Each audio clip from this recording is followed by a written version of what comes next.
Perkenalkan, nama saya Arti Hidayat Sofi.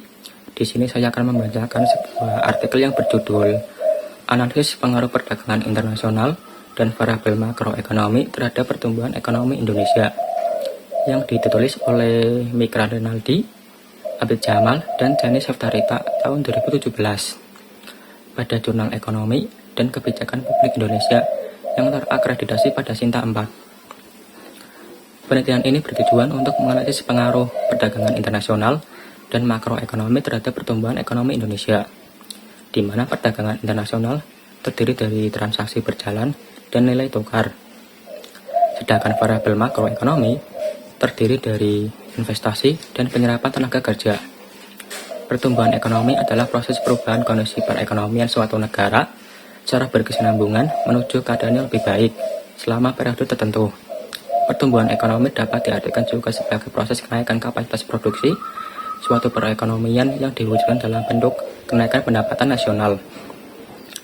Rata transaksi berjalan merupakan salah satu indikator penting dalam menunjukkan performa makroekonomi suatu negara dari sisi eksternal, yang juga merupakan cerminan dari perekonomian internal, seperti ekspor dan impor di sektor real, serta permintaan dan pengeluaran di sektor fiskal.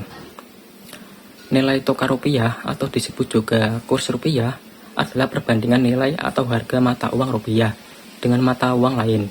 Perdagangan antar negara di mana masing-masing negara mempunyai alat tukarnya sendiri, mengharuskan adanya angka perbandingan nilai suatu mata uang dengan mata uang lainnya, yang disebut kurs valuta asing.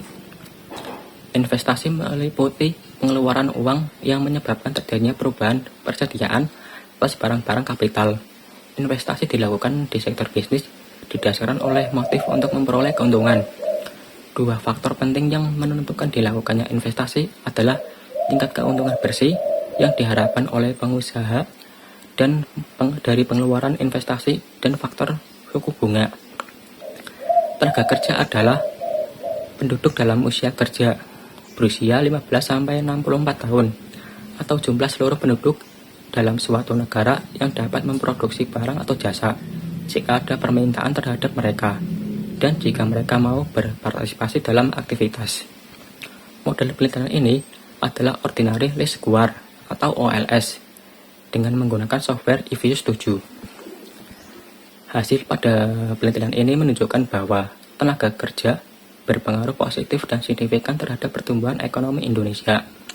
Transaksi berjalan dan kurs berpengaruh negatif dan signifikan terhadap pertumbuhan ekonomi Indonesia. Sedangkan investasi tidak berpengaruh apapun terhadap pertumbuhan ekonomi Indonesia. Artikel yang kedua dengan judul Impact of the International Monetary on the Economy of Pakistan, yang ditulis oleh Muhammad Naim dan Ziaur Rahman pada tahun 2023 pada jurnal FWU, Journal of Social Science, yang terakreditasi pada Scopus Q1.